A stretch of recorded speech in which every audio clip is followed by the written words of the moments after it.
Taudikahjus tõuseb vaheportsus keha. Ärkamise mõte unne jäänud maha. See, kes alles magas, jambib tulist jalu. Sõjasehva taga tantsuks mängib elu. Ma tegelikult tahtsin teha hästi lihtsat esitlust, et me lihtsalt istume Siimuga salongis kõrvuti ja vestleme tund aega ja siis hakati ikka ütlema, et ei, nii ei saa, et peab tegema midagi teistmoodi.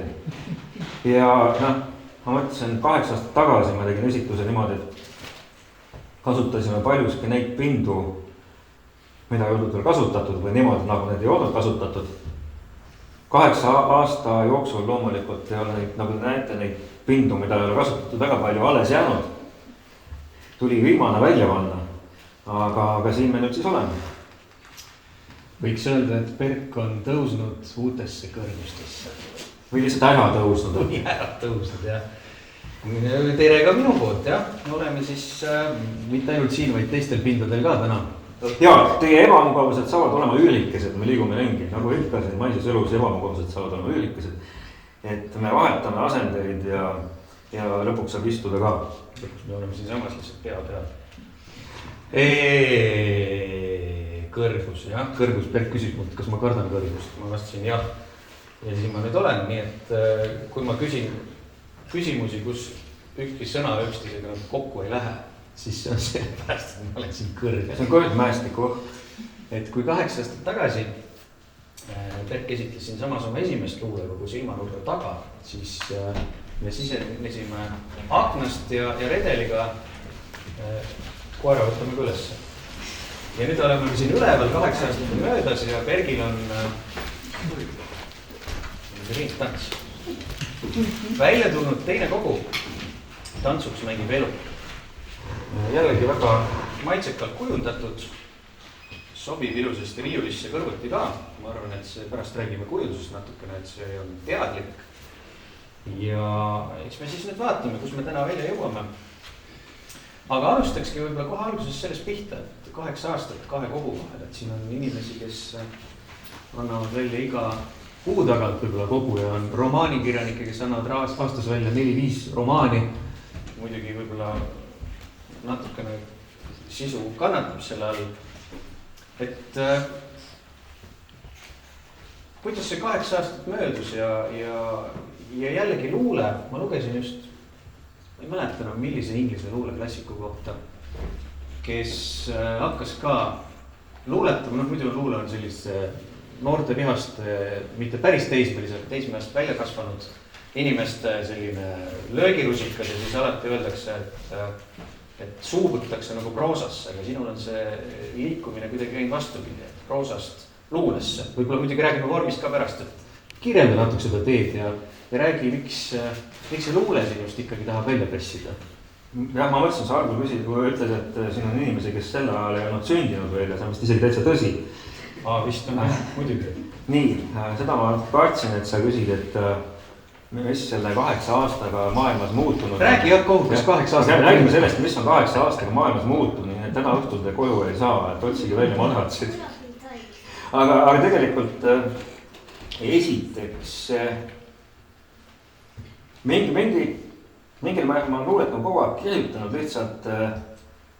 lihtsalt mingil hetkel ma avaldasin proosat rohkem, aga isegi see proosa raamatutes on mingisugused luulekohad sees. Ja teiseks, ega see ei ole niimoodi, et Robaki on tulnud 8 aasta pärast uus raamat, et siin on tekste, mis on kirjutatud samal ajal, kui eelmine kogu on kirjutatud eelmise kogu esitluseks, üks tekst on siin sees. Ja siis on üks luuletus on aastast 2003, aga kui ma peaksin tegema küsitluse nende inimeste vahel, kes selle raamatu lõpuks on läbi lugenud, et milline tekst neist on aastast 2003, siis ma arvan, et seda ei arvata ära. Nii et on tegelikult sujuvalt kulgenud kogu see tee, nii palju kui ma kirjutanud olen, lihtsalt need raamatud ilmuvad teatava ajavahemiku tagant ja ikka sellepärast, et nad ei saa enne valmis. Seda nad räägivad, jah.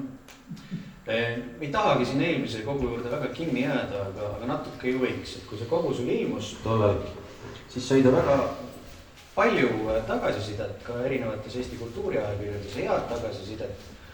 Aga kaks sellist kriitikanooti, mis võib-olla olid õhku ja üks oli see, et liiga vähe. Et see kogu oli liiga vähe. Liiga vähe tekst oli, et taheti rohkem. Ja teisalt võib-olla siis öeldi, et sa oled liiga intellektuaalne. Kui sa nüüd mõtled selle teise kogu valmimisele, et see vahepealne periood, kas see kriitika mõjutas sind kuidagi, kas sa tundsid, kuigi kogu, see kriitika nüüd küll ei mõjutab, et kirjuta rohkem, et tulnud siukest suurt paksu, aga et kui nüüd teise koguni jõuda, sa oled ise juba kriitika, sellest juba pärast räägime, kuidas üldse kirjutamist kriitiku positsioon mõjutab. Aga liiga intellektuaalne vaevalt. Spektumi saatesse ei ole kutsutud. Aga ei ole. Ja aga siis,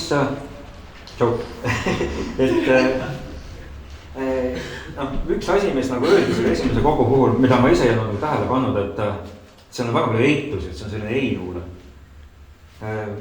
Ma ei tea, kas see on positiivsem, ma ei ole niimoodi süvenenud sellesse, aga jah, kuidagi leiti seal hästi palju, et ma kasutan ei millegi kohta, ei seda, ei toda. Ja võib-olla see esimene kogu oli keeruline nendele, kes, vaata, ma olen liiga palju mingis netimaailmas ja seal oli viiteid sellele ja inimesed, kes igapäevaselt kuskil netis ei ole, siis võib-olla mingite asjadega oli raske haakuda. Võib-olla siis see on rohkem niimoodi väljapoole pööratud. Mina jälle ütleks. Lühidusest, jah. Et ma loen praegu seda Lari Sommeri raamatut Sugupuu ja just jõudsin selle kohani, kus ta ütles, et hea luulekogu on see, mille saab niimoodi metsa minnes tasku pista. Et ta oli ilus pikk lõik telliste vastu ja seda, et luulekogu peab olema lühik, et mulle väga meeldis. Ja Marju Leppa vanasti alati ütles, et kõige parem raamat on see, mille siis paneb põua taskusse. No selleks peab suuri põu olema, et see ära mahuks, aga põhimõtteliselt on ikkagi, ja see lühidus on teadlik, jah.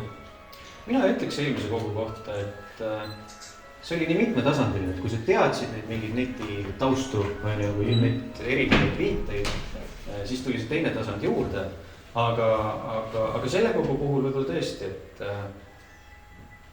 ta on ühtepidi nagu, kui niimoodi saab nüüd öelda, vana hea perk. Aga teistpidi mulle tundub, et sa oled muutunud veidi võib-olla tõesti avatumaks või need tekstid ei ole on esimesel lugemisel ka niimoodi lihtsamalt mõistetavad. Kui me nüüd juba hüppasime selle netimaailma ja sa oled hingega ju kaasas ka kogu üleüldiselt ühiskonnas toimuvaga ja ei möödu päeva, kui ma kuskil kommentaari all ei näeks kellegi vihast kirja, et ma olen küll Bergi ära blokeerinud, aga mida ta siin jälle ütles Facebookis, mingid sellised kurjad olnud, et huvitav jah, et need kõige kurjemad on kõige rohkem kursis sellega, mis ma kirjutan. Nad on hästi kursis alati, kuigi ta mind ära blokeerinud. See on see follower, eks ole.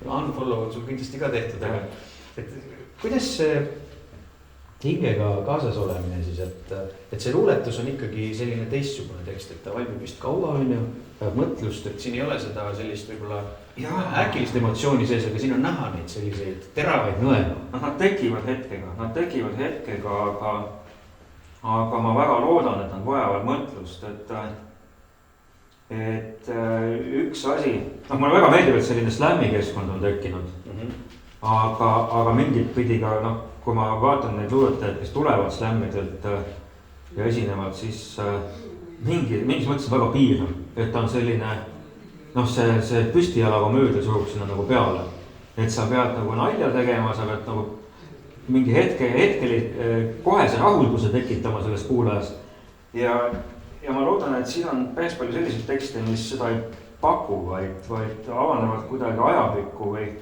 või ei olegi otseselt ettekantavad, vaid on pigem paberilt loetavad, et seda kindlasti jah. Et loodetavasti, kuigi ma olen mitmeid asju siit Facebookis avaldanud kõigepealt, sest siis sa saad tõepoolest kohese vastukaja, et kes seda loeb, siis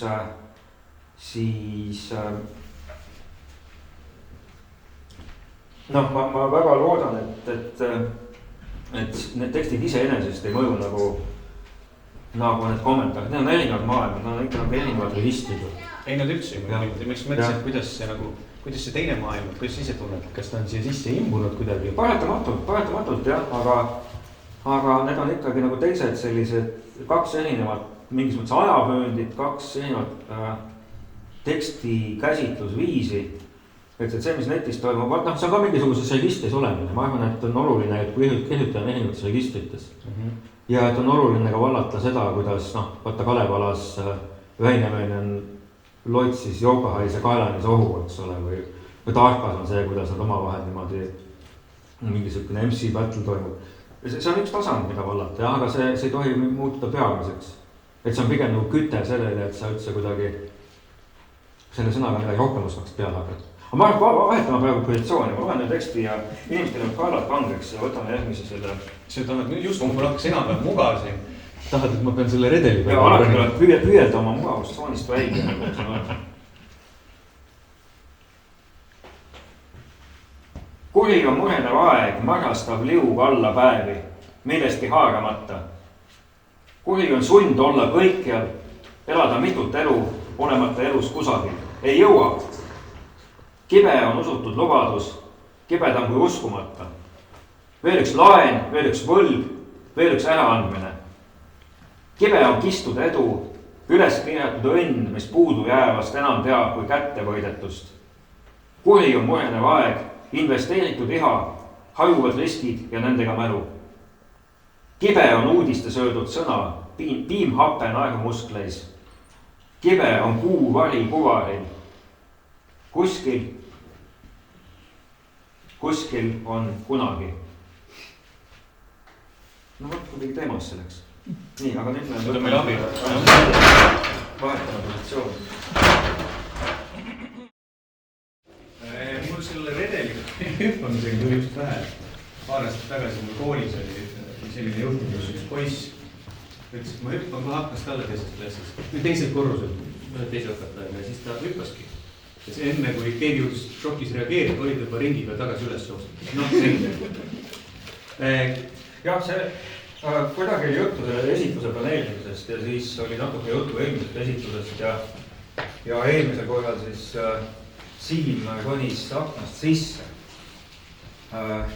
Mis oli väga sümboolne sellepärast, et vist üks esimene esinev, mis mul siin majas oli nüüd vist juba ligi 30 aastat tagasi. See oligi 30 aastat tagasi erakonnaga ja me tegime siin õhtul proovi ja Jaanika Kronberg, kes oli ka siis Tartu osakonna esimees, nagu ta nüüd on, ajahetas on ringi jäädenud, siis ta loomulikult pani selle välisukse lukku, kui ta majast ära läks. Nii et me pidime päästama proovi väljuma aknaraulu. Ja siis eelmise raamatu esitluse Siim sümboolselt nagu tõi siis selle sõna aknast sisse tagasi. Tervist! Tere! Sa sisenesid väga õige päev. Jaa, aga jätkame.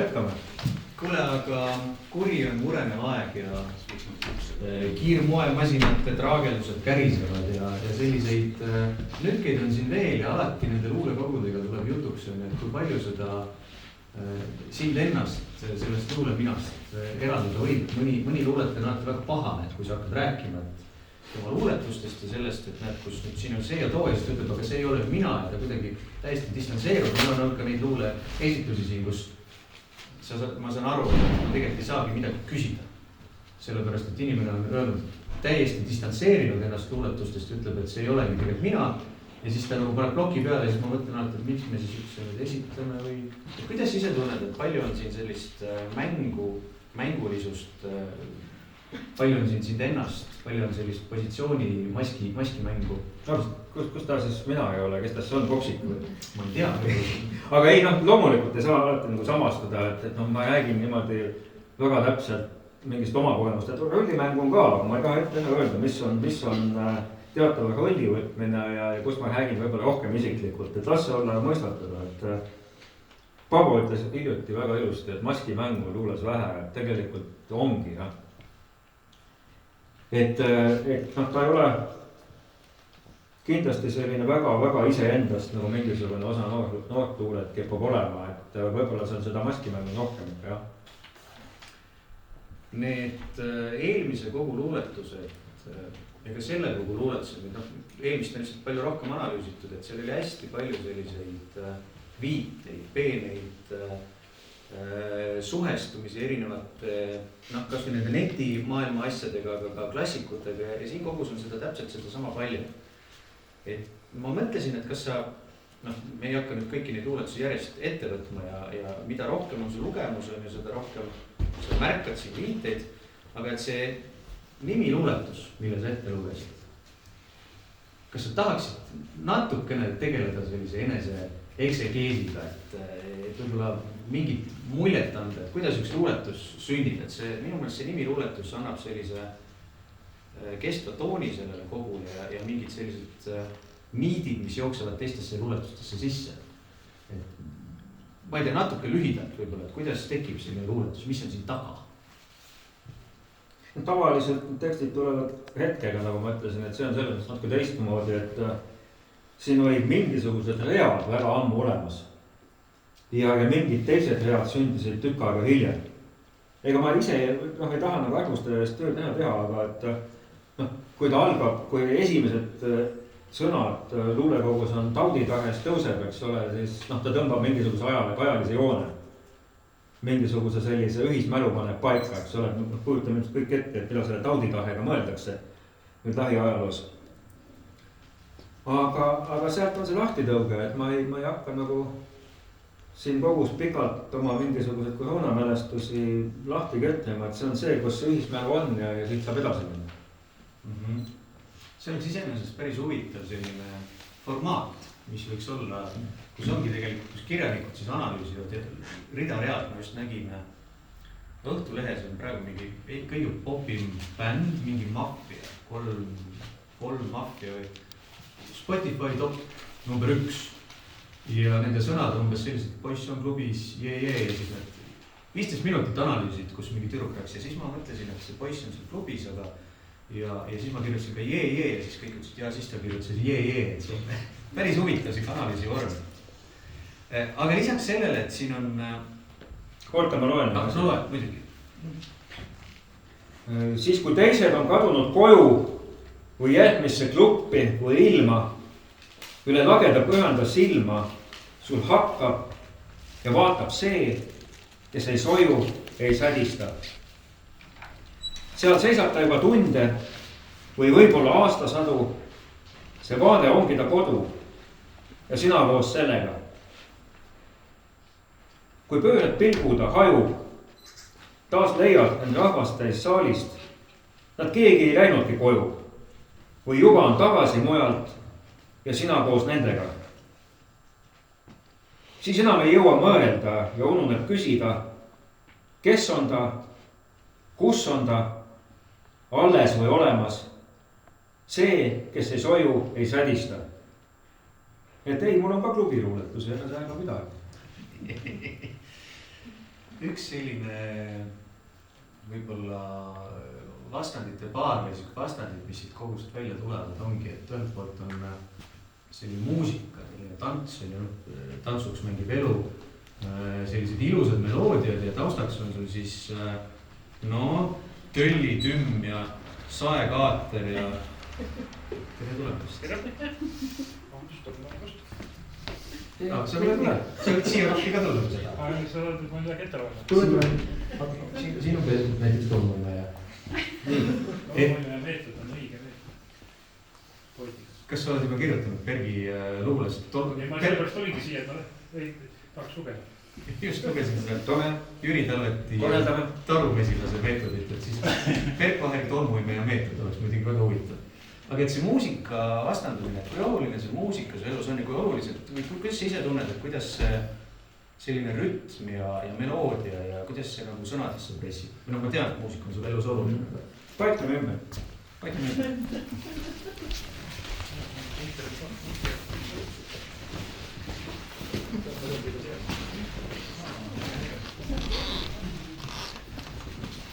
Muidugi on oluline ja selles mõttes see muusika või musikaalsus või teatud rütmilisus on seda luulet palju mõjutanud, võib-olla rohkem kui selline tekstiline luule ongi. Ja see ei ole niimoodi, kuigi ma kunagi noh, kui ma kirjutama hakkasin, ma tegin ka seda, et selliseid kirjutamisharjutusi, et mingisugune lugu, mis meeldib, raadios parasjagu tuli ja siis ma tegin sellise, noh, panin kirja, mida see mul, noh, mis mälupilte mul tekitab või mis kujutluspilte. Aga sellest loomulikult midagi väga head ei tulnud, et pigem tuli sellel muusikal lasta mõjuda kuidagi kehalisemalt just nimelt või oma rütmiga või teatavate helidega ja võib-olla see on nendest tekstidesse üle kandunud. Ja ei ole ilmselt väga tuvastatav, kust see tulnud on. Et see muusika ei pruugi olla siit nagu otse välja kuuldav. Ja võib-olla niimoodi hea ongi, et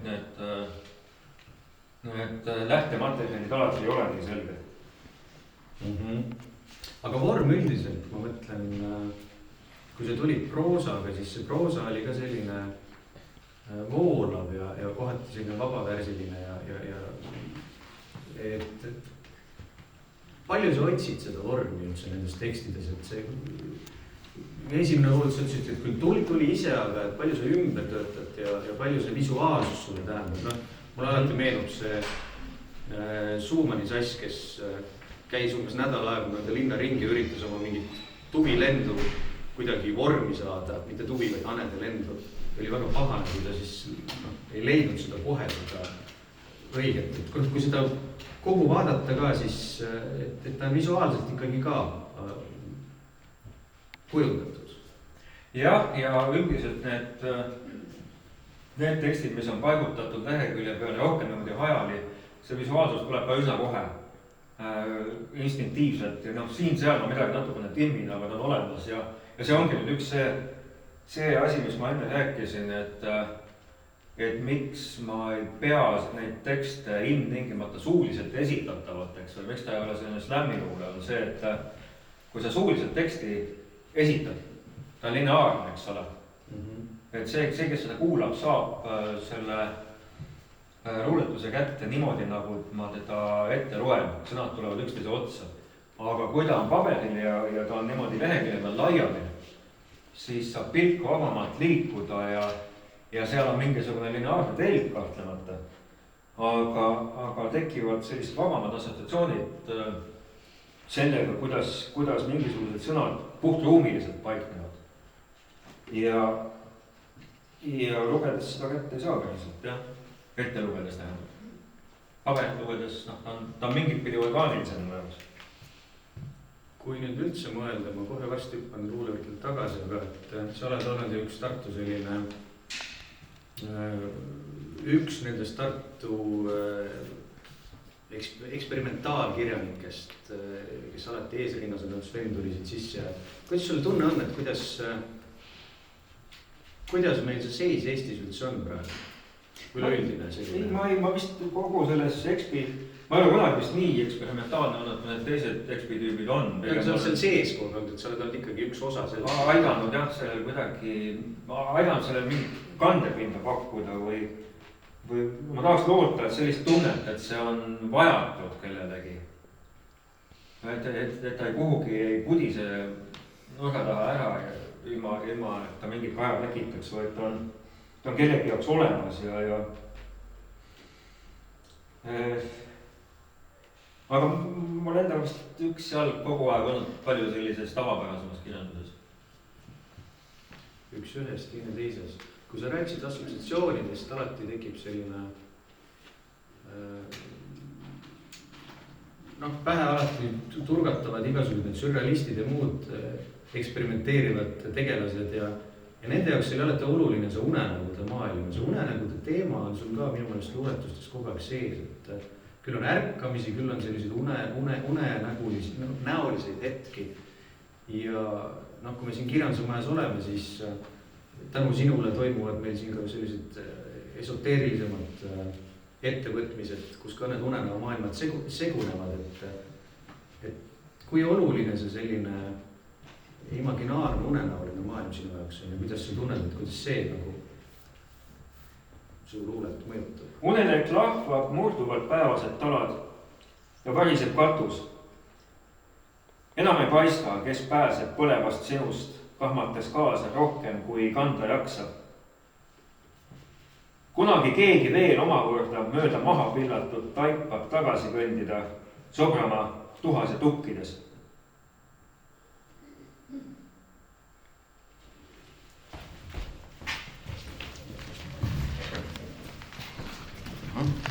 Välja astunes pisipoiss Jõhvi oktoobripalees 1980 miski. Elu võib olla ka tõtt läbi hämara koridori, verev seinal või vaibal, eelalleel, tühjas saalis. Kellegi nimed, näod, raiutud pead, kõle kangelas sund. Elu võib olla ka tõtt vaht sellega seal. Möögatu monoliit aatriumis, lagedast kuplist seene niidistu lõuani. Puravik on suunatud alla. Küülikurg, teeme urg, kes lõpetas sinu maailma. Aga sina klutt elad ja lippad üle ta muumia tolmu. Millest siis? Ilust seal hämaras. Üks Aino kui ulma ilmane teisik vanaemale valvamas. Kes võinuks olla tunapool murdejoont? Sina, sa oled taas siin. Vanaema ja valvamisega. Jagades lusikat, külma mannaputru kilekotist väikseks lõunapausiks, keset külma sõda. Tunapoolde ei jagu, kuni sina, sa oled taas siin. See on ühelt poolt unenäoline, aga teiselt poolt on täielik puhas realism. See on sellest, kuidas mul oli vanaema Jõhvi oktoobripalees valvur. Ja ma käisin temaga kaasas ja siis sööme kilekotist külma mannaputru ja seal koridori otsas punased seinad nagu mingis David Lynch'i filmis ja siis oli tohutu Lenini pea oli koridori otsas.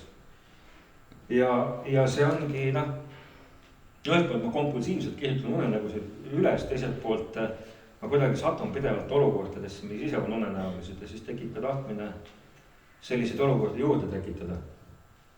Ma muidugi tunnen alati ennast väga ebamugavalt, kui ma satun reaalelus mingisse olukorda, mis on unenäoline. See on kuidagi ohtlik, ma tunnen, et see piir muutub kuidagi väga häguseks. Aga teiselt poolt peab seda piiri katsuma, eks ole, läbi nende olukordade tekitamisega. Ja rääkides sellest siis kuskil seal üleval istumine, et mis saab veel unenäolis on olla. Absoluutselt, jah. Aga jah, et nendele, kes hiljem tulid, ma siis seletan ära, et kuna majulised ütlesid, et ma võiksin teha midagi teistmoodi, siis me kasutame neid pindu, mida siin majas ei ole vähemalt viimase 20 aasta jooksul esinemiseks kasutatud. Neid ei ole palju järel, nagu te näete. Nii, aga jah. Et sul midagi veel? Huvitav, ma inspireerituna sinu küsimustest olen lugenud hoopis teisi tekste, kui ma kavatsesin, aga see on väga hea. Ei peagi ette valmistama, et ma olen aru saanud, et selline hetkeline improvisatsioon on teinekord palju parem kui... Kui sa neid luuletusi kirja paned, kas sa neid oma ette kodus kõva häälega ette ka loed või kuidas sulle tundub? Sa ütleb küll, et selle ette lugemise luule, aga samas, et kui oluline see kõla on, mis et see... Siin võib olla mingisugused selliseid asju, mis või sõna kasutuse või käändelõppe, mis paberit lugedes tunduvad võib-olla imelikud, aga ta on tehtud niimoodi sellepärast, et siin on see mõte taga, et ma loen teda peas ette endale. Vahel kui kõvasti, et ta oleks nagu loetav. Lynch'ist oli juttu, ma loen Lynch'ist. Käsikirjad ei põle, küll aga Hollywood. Põlevad villad, raha ei põle, ta haiseb. Klubi katused langevad sisse lihtsalt kui öö. Festivali mellu sööstab kaubik läbi elu, nagu nuga läbi läbu meie tänavas kestab. Põgenev Lynch heidab hinge orbiidile tagasi. Kui tähti lynchitakse, on kellelegi vaja. Puhas realism. See on väga realistlik kogu. See on realismist, et tegelikult mul oli Tähtne gümnaasium tegi millalgi sellise realismi projekti, et nad andsid fraasid ette kõiksugu linnakodanikele. ja siis nendest tuli luuletus kokku panna. Ja siis ma katsetasin ka, aga siia see ei läinud sellepärast, et toimetaja Ahel ütles, et see on nagu kuidagi liiga teine kood. Ja võib-olla ongi, et ta oleks võib-olla peale surunud mingisuguse sürrealistliku lugemise, aga noh, ma ei arvatanud sürrealistlik kogu esimesest. Kui me nüüd, kui sa juba mainisid toimetajad, siis Kristi, sina olid esimese toimetaja. Kui palju rolli see toimetaja nende kogude puhul on mänginud? Ma tean, et osad autorid on ju sellised, kes saadavad oma tekstid ja ütlevad moel pärast toimetajale, kui toimetaja mõne midagi välja pakub, siis nad ütlevad, et ei, et see on minu vaade ja no, nii on. Et palju sina võtsid kuulda toimetajate nõuandid, Aarega nõuandid näiteks selle kogu puhul? Ühe teksti jätsid välja, jätsid veel midagi välja? Ei, ma jätsin 2 välja, aga et ega ei võtnud. Põhimõtteliselt leppis sellega, mis ma ütlesin ja eelmine kord oli vist samamoodi. Mäletan, eelmisel esitlusel Krista, Maarja Pärtna, kes Helena Läks pidas Elusammuse kirjastust. Ja eelmisel esitlusel Krista ütles, et nad mõtlesid omakeskis mulle mingisuguse hüüdnime välja, aga ta ei nõustunud avaldama, mis see on. Ma enam ei mäleta, mis see oli. Sa vangutasid pead, miks sa pead vangutasid? Ma tegelikult ikkagi võtsin natuke rohkem välja. Ma tegelikult olin pärast natuke pahane, sest sa võtsid liiga palju välja. Aga samas jah, mingid asju sa eelmisse juurde pandud, et siin on võib-olla niimoodi, et ma lasin teil rohkem niimoodi koguneda ja koguda ja noh, selle tehniku moodustuda nii, et ta oli kuidagi paigas, aga jah, isegi Aarne tunnistas, et ega ta on suht paigas. Selle eelmise koguga Kasemaa ütles oma arvustuses, et kõige ilusamad luuletused on siin loodusluuletused, aga neid on nii vähe. Ja selles uues kogus... Ta arvas, et legend on loodusluuletus. Anna ma loen selle ette. Ja see Tihasega oli vist, sa mõtled Tihase luuletust? Ei. No Tihase luuletust, Tihane on siin kõvaga. No kes teab, ma ei hakka ütlema, et millest see on. See on eelmisest kogust siis. Siis niiviisi kestab sul end, legend. Peab tiibasid avalit jaat ja lihase kaunades vahetust vajamas vatt. Su kuju on ikka uhke, rind laiub kui laulukaar, suur süda kaikus kunagi ta alt. Nii lootust kui armu kui rahu kõigi eest. Suur pesa koisid sinna nüüd ei mahu, vaid saali tungib sulestiku seest. Su pilk kord andis usu päiksetõusu, nüüd ette kuulutad vaid silmil kaed. On valus näha värve sinisilmil, kui ööd on valged, aga mustad laed. Vitriinis ventilaator üha valjem, mis väljast kostub sulle üha tasem. On nimesildil nupp su häält, mis laseb. Ei võta sappa, kuulajaid ju jagub. Ei sulge kõrgu, ainult hing on kinni ja jalad muuseumi mullapõrandal. Kus oli värav, millest mööda mindi, et täna kohtume nii vale tähe all. Ma ütle, millest see on, aga see ei ole otsest loodusluulet. Ei, ma ei mõelnudki nüüd. Jah, Kasemaal oli muidugi... Kasemaal tegelikult tegi hästi kihti asja, kui ta oli... Muidu me oleme minu mõnest väga erineva kirjutamisviisi ja isegi maailmavaatega. Aga kui ta oli Itaalias Mazzanos, siis ta kuidagi luges seda luulekogu ja hakkas kirjutama luuletusi paberite peale, pistis need pudelitesse ja lasi jõkke. Väga luuleline akt, väga kihti. Et noh, jah, see on parim kriitika üldse. Looduse pärast muretsege, see Mazzanose jõgi on äärmiselt räpane jõgi, seda ei anna rohkem saastada. Isegi minu luulet. Aga et kui sellist loodusest rääkida, siis selles kogus siin, sa ütled, et sa oled selles maas kinni, et need sellised mingid hetked, kus tundub, et see luuletaja mina siin siis kogus on nagu päriselt, ta tunneb ennast hästi, on just seotud mingite selliste näiteks loodusnähtustega või mingite kohtadega või... Jaa, aga lähme istume maha, et selle luuletus ma loen all. Siis saab koodiga istuda. Olen selles maas kinni, kui rannavaanika seeme mu hambaaugus, liiv tallalõhedes, kuuseõhk kopsudes seeneaim sõõrmetes. Päev läbi päikesevõtune. Olen sees maas kinni ja lahti vaid lainete laksus, mis kannab kaldale tagasi. Kurjuse tanke on alati lähedal, sageli silmapiiril. Varjuda on ainult põrku, seeg siin rebeneb. Hööritus hangub ekraanil. Oo neiu ibaneemed, keda näed kaamera silmas võttenurga taga? Kes on sul kindlam partii? Too, kes hingeni paljana siin või too, kellel lühkari säärest poeb välja korter Hispaanias.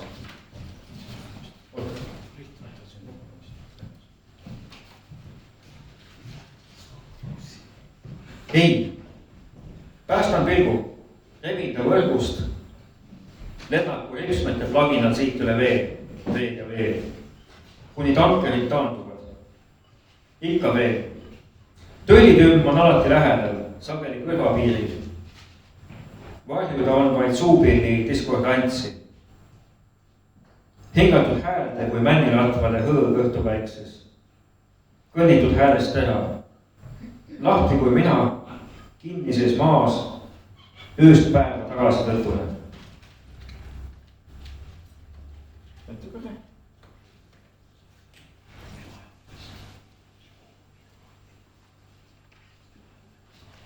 Tuli tekitada suupiili diskordants ka. Nii. See oli siis vastus küsimusele. Jah, et kõige mõnusam kuidagi mul olla maal ja mere ääres ja rannas, kus teised praktiliselt ei olegi.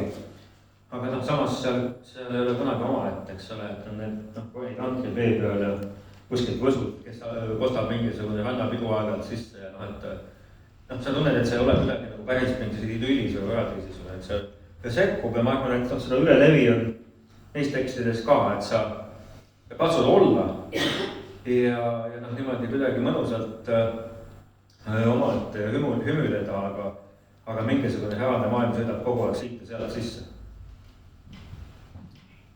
Mulle sellega meenub ka, et läksime sõbraga kunagi ammu. Mõtlesime ka Võsu peal, et lähme siis telkima ja juba mõnus, et olemegi nädal aega ja rahulikult. Minust esimesel õhtul magada ei saanud, igalt poolt oli õud tümakas ja hommikul kell 4 tuli 2 meest karjudes. Koputasid telgi uksele ja küsisid, et kus on täheke. Ta läks tunnike tagasi, läks juba randa jalutama, aga tähekest pole ikka tagasi tulnud. Siis väga ei jaksanud. Kui oluline see üldse on? Kuidas sa ise tunned, et see, et kirjutajal oleks just see mingi vaikus ümber, ma mõtlen, et sa oled nii mitmel rindel tegev, et sa oled kogu aeg siin majas, sa oled üleüldiselt Tartu kultuurielus, Eesti kultuurielus, lisaks sellele kõigele, mida me enne mainisime, et sa ka kirjutad, võtad sõna, peale selle sa oled kriitik, kirjanduskriitik, et kas sa tunned, kas see mõjutab ka kirjutamist? Ma tean, et osad kirjanikudele ütlevad, et nad üldse ei suuda kirjutada, peavad võtma mingi sellise päris tohutu pika pausi kuskile põgenema, et üldse midagi tuleks. Jah, ega ma ei oska niimoodi olla küll, jah. Kuidagi olema asjadega kontaktis või asjades sees, isegi siis, kui ma olen suvega peaksin justkui puhkama, siis jälgin mingeid uudisvooge ja ma arvan, et see pinge on oluline, et ma saan aru, et mingid inimesed kirjutavadki niimoodi, eks ole, ala nagu meil seinsar, kes kaobki niimoodi nädalateks ära kuhugi ja et ei ole kontakteerutav ja võib-olla mingeid teisi asju üldse ei tee, eks ole. Või niisugused kui Sommer ka, eks ole, vanad tehakonna tüübid on paljuski sellised, et nad keskenduvadki ainult sellele, et nad kirjutavad, eks ole. Kuigi Sommer teeb ka fantaasiasaated, kuule muusikud, et see on ikkagi nagu, ta ei ole päris niimoodi, Keinesti on nagu ühe kanali mees, aga jah, ma kujutan ette, et see, kuidas ma asjadega lähendan, ongi olnud niimoodi mitmerollilisem ja polüfoonilisem ja see on jah, ilmselt tundnud. aga selles õudses maailmas, et kuidas sa üldse tunned, et kas luulel ja kirjandusel, kas ta peaks olema selline teraapiline mõju ka üleüldiselt, et see on jälle sihuke vastuline asi, et osad inimesed on kuidagi kurjad, kui öelda nii, et kirjandus võiks ju midagi teha. Inimhingele näiteks. no ta teebki paratamatult, sõna ikka teeb, no teraapiline see ilmutab nagu natukene ära, see tähendab mingit niukest nagu vähelaulud ja aga noh, ma ei tea, see põhimõtteliselt üldiselt noh, et kui tunned, et ei peaks kirjutama ja kirjuta absoluutselt, et noh, ta on ikkagi selles mõttes teatav parandamatus või see, mis raamatusse jõuab, on see, millest on vaja kirjutada. Ma vaikin, see on sellest, et noh, ma arvan, et igal kirjutajal, ega minul on olnud see hetk, kus sa otsustad, et see raamat ei ilmu. Ja mitte, et ainult see raamat ei ilmu, vaid sa üldse ei ütle enam midagi, aitab küll. Liiga palju sõnu, liiga palju mõra. Ma vaikin, ärkasin ja teadsin, ma vaikin igaveseks. Ei midagi, ei midagi, ma vaikin. Ei vaja maailm ega väike Eesti veel ühte häält, üht pead või jalga tõusmas päiksega ja iga päevateema alla loojumas. Ma vaikin igaveseks. Ei vaja maailm ega väike Eesti veel ühte keelt, üht kõnet, ühtki sõna oobikiviks kuhjale, mis sellest variseb. Ma vaikin. No ehk mitte igaveseks, igatahes kaua. No igatahes see on alles algus. Sa oled ju väga hea kriitik hinnatud, kirjanduskriitik. Kui palju see mõjutab, et paned midagi kirja ja siis see mingi sisemine kriitik hakkab närima nagu, et noh, jällegi see, et ma ei kirjutanud kunagi, et palju sul seda siseitlust on iseenda vahel, kas üldse on? Ikka, mida rohkem teisi arvustad, seda vähem ise kirjutad või mitte isegi vähem kirjutad, sest ma mingeid asju panen kogu aeg märkikusse kirja, aga vähem avaldad seda kindlasti.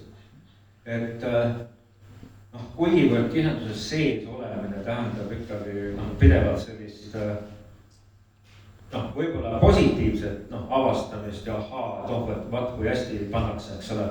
Ja teiselt poolt ka seda, et sul on see mürafoon, sa tunned, et kõike on juba liiga palju. Et kas on juurde vaja, kas mul on midagi lisada sinna, kas sul on nagu see hääl, mida veel ei ole. Ja kui mingitel hetkel tunned, et ahah, et see on nüüd midagi, mida keegi ei ole päris sellisel kujul öelnud, siis ongi kulutus olemas.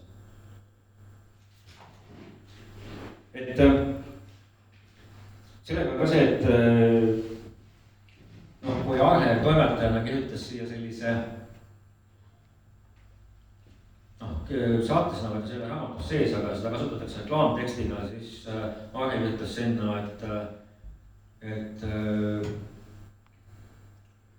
midagi sellist, et mees, kes on endast keskea ära tundnud ja ma mõtlesin, et ei, seda ei saa ju kasutada. Et see keskeaegne mees, see on niimoodi laetud termine, et mis ma hakkan nagu. Siis ma mõtlesin, et aga mis ma jooksen sellest teha, eks ole, et Kalju Komissaar ütles mingitele näitlejatele või näitlejannadele pigem, et sa mõtled, et sa eluaeg mingit pöialiisid või. Ja ma sain ka aru, et ei mängi, jah, et milleks nagu teha, milleks mängida pöialiisid, kui sa oledki see keskeaegne mees. Sellega mulle meenub, et eelmine kord 8 aastat tagasi, kui me su esimest kogu siin esitlesime, siis pärast esitlust, ma ei mäleta, pole õnne aimana, millest me rääkisime, aga keegi tuli mulle juurde, ütles, et kuidas te siis üldse ei taibanud pelgalt hakata uurima, et see on ju see kogu, kust on siis nüüd jõudnud keskikka, et on taibanud seda. Et kui 8 aasta pärast tuleb sul kogu, siis keegi jälle ütleb, et nüüd sa oled keskiga nagu siis sina seda peaks saanud, et see on väga huvitav. Kust maalt see keskiga siis hakkab, aga ma mäletan täpselt, keegi tollastest, kes siin Tartus olid sellised kirjandsurad, tuli mulle ette heitma, et miks ma ei hakanud sinuga sellest rääkima. No väga hea, siis ma saan selle peale veel kaua sõita, et ma igast järgmist kogust tunnen keskila ära ja neil niisugused pikad pausid ka, siis keegi ei mäletagi, et eelmine kord juba sellest juttu oli või ei olnud seda parem.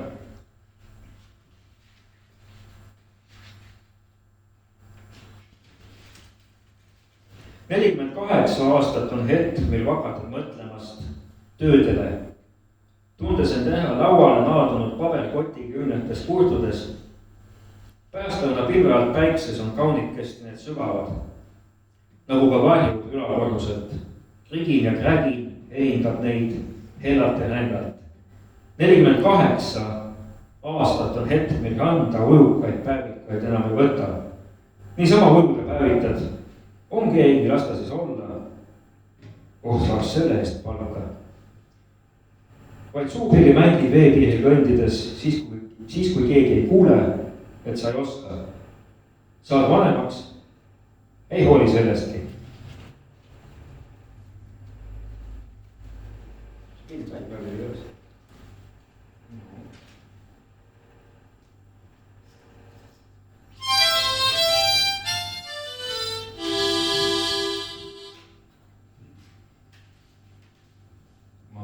See oli luuletus, mida sa ei kirjutanud 2003. aastal. Jah, see on kirjutatud siis, kui ma olen 48. Aga sa küsid oma luuletustest ka natukene selle üle, et mis see luuletaja roll üldse on või noh, ikkagi kuskil nüüd küsitakse, kui sa sõna võtad, on ju, kas sa oled juurde ka olnud, et sa oled poeet või poeet, see ei ole vist viimane aeg. Et sul on siin luuletus, on ju, kus sa võikad välja selle, et luuletaja on katkisena ilus ja siis sa küsid üldse, et kes on see Eesti luuletaja. Üks luuletus lõpeb sul nõnda, et suri suutmata luua head luuletust nukrad rannamennid. Mul on tunne, et sa oled mõelnud selle luuletaja rolli ja olemuse peale. Milline see üks luuletaja siis olla võiks? Kas ta võiks olla siis ilusasti katki, siuke rabatud või mitte? Näitleja on see, kes ka katkisena ilus. Tavaline inimene ikka pigem pole. Luuletaja siis ka katkisena ilus. Tavalisel inimesel seda luksust pole. Muusik kindlasti just katkisena ilus. Lakutuna, planituna säärast võlu pole. Tahaks ise rohkem olla katkisena ilus. Tavalisel inimesel hambad katki, konto katki, elu katki, kole. See oli kirjutatud enne, kui vähab ka niimoodi, kui näitlejad ja kes kõik muusikud ikkagi päriselt hakkasid katki minema. Nüüd see mõjub võib-olla kuidagi liiga õelana, aga noh, minu meelest nagu ennekõike võiks olla inimene. Et ennekõike võiks olla nagu,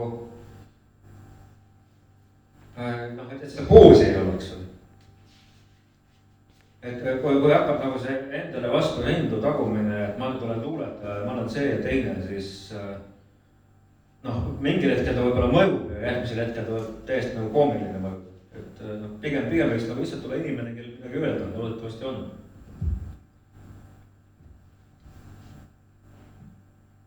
Ma tahaksin mõtlema, et ma tahaks kõik taguda vastu rinda kõrgema luuletaja. Ringi osta. Aga jah, see on vist see teema võib-olla, mis siis kogu aeg jälle kuskilt tuleb, et on mingid. Ma mõtlen just praegu nüüd ka noorte luuletajate puhul, kes on siis nagu ikka sellised noored vihased. Nad üritavad mingeid nii-öelda nende jaoks siis tabusid murda ja hästi palju on sellist võitlevat vihast luuletaks, kuidas sa sellesse suhestad või kuidas sulle üldse tundub Eesti luule selline seisukord praegu, et kas, ma ei laienda küsimust. No las nad võitlevad, jah, aga kas sellest kõigest nagu midagi jälgi jääb, seda on hiljem näha, eks ole, et kas see võitlus 2 aastat hiljem on midagi tähendab, 20 aastat hiljem, et tundub, et väga palju asju käivad mingisuguse siin praeguse konteksti ümber, aga kas see niimoodi mõned aastad hiljem enam kedagi, kellelegi midagi ütleb, mis sel hetkel see kihenduspoliitiline teema oli. Et pigem, mis mind on huvitanud, on selline abstraktsioon, et selles noorses luules on omajagu, kihvti tekst, aga sa vaatad, et see kogemus on väga hea tunta. et sa saad näpu peale panna, et et mul on ka niimoodi olnud. Aga ma loodan, et siin on selliseid tekste, et sa päriselt ei pruugi nagu ühe tabada, et mis kogemusest ta nüüd räägib või. Et mis inimlik üldistus see on. Aga seda annab niimoodi, neid ajatundmisi võib olla mitmes olukorras ja kuidagi niimoodi ootamatult, mitte nagu ette söödetult. Et et ma kogesin midagi sellist ja see tekst räägib ka nagu sellest, aga ma üldse enne ei mõelnud selle peale. Ma loodan, et pigem nagu midagi sellist.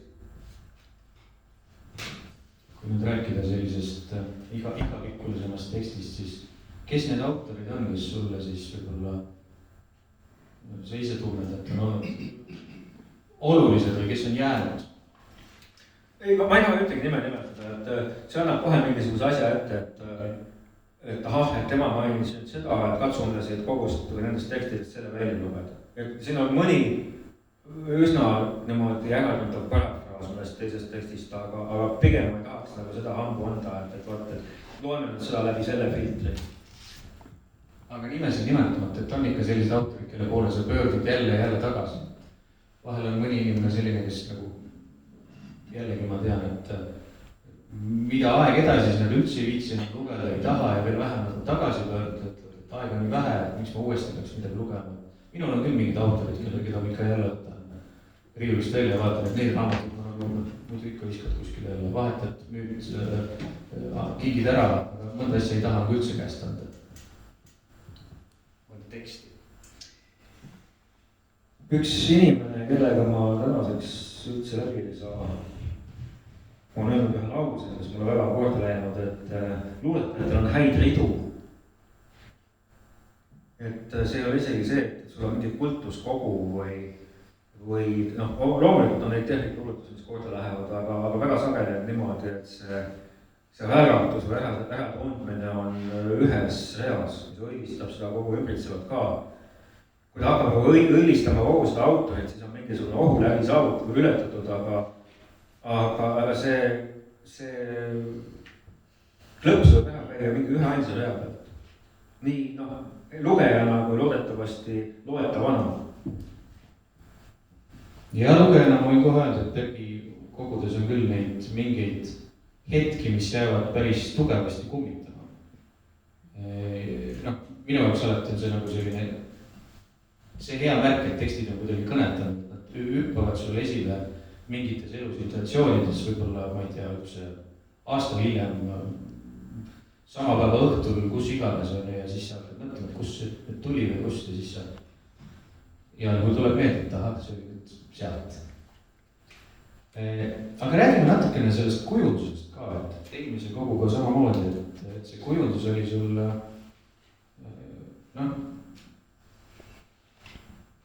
väga selline hästi komponeeritud, seekord on natukene lihtsam.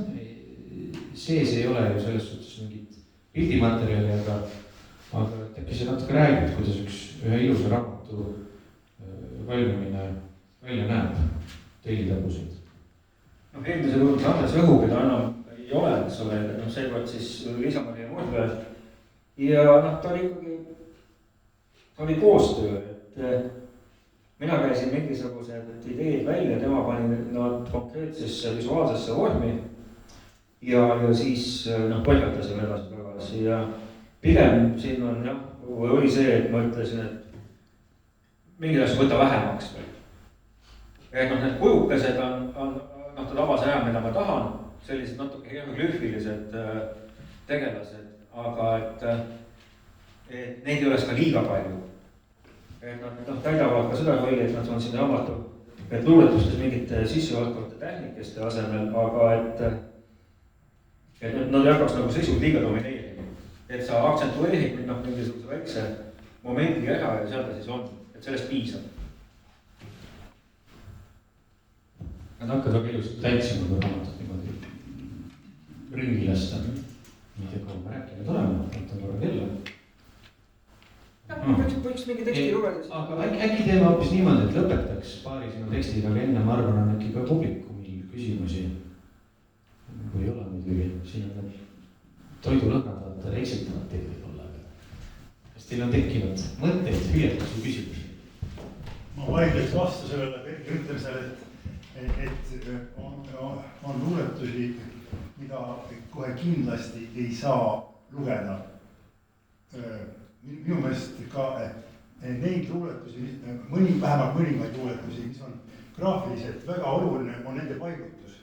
Neid saab, peab väga hea esitaja olema. Aga neid, just seda paigutust saab ka oma esitamisega täiesti kajastada.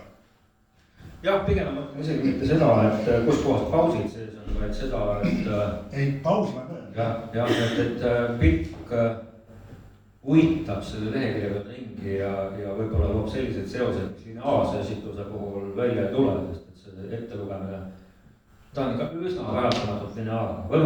Võib muidugi miksida ta teisel kujul ümber, lugeda neid asju teises järjekorras, kas või niimoodi, et sa ise lugejana haarad neid sõnu siit ja sealt, mitte järjest. Teed uue luuletuse. jah, aga mulle tundub, et teatud juhtudel see lugeja pilgu liikumine on vabam ja polüfoonilisem. aga teeks siis mingi hästi ka sellist lihtsalt asja lõpuks. hommikusöögis ahmeldusköögis rööp, rähklus ja ähk on ärasõidupäev ja taevas tumeneb. panil on seened, laual 2 keedumuna, pilk püsib pliidil. kuuledki kõue, kõvinal läbi hinge ja vaikuse. Raks, pöörad ringi, ei veel ei mühista. laualt veeres üks muna, koorel on välgunooled. tõstata, miskit ei voola, rahuned, praed leiba, mõtiskled. nii see maapuhkus mõraneb. müristab, nüüd kui pöördud kärnelt, et haarata teine muna. Raks, ei, muna on laual, et taeva koorel on pikad praod. hakkab sadama, leivad pannilt, 3. kord enam ümber ei keera, kui kogu köök vappub. taldrik lauale, kuhu sai teine muna? põrandal välk voolab välja, saigi vist puhkus läbi.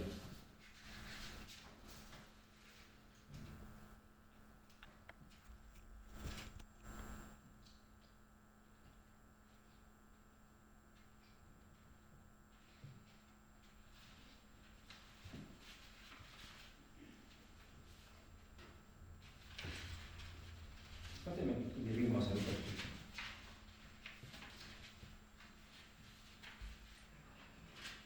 kõik su kõrgused, teadmised, võidud ja valdused, seni tundmatus, sügavused ja valud avaldavad ju ikka vaid, et sinu suurim saladus ongi mõni loll laul, mida aina kuulad, nael, mida kuuled kuulamatagi, metsahäva ja rande rõõm, mis oled teistele teinud, et oled elanud, elu andnud ja tantsuks mängib elu. Sellega võiski mahetlikkuse lõpetada.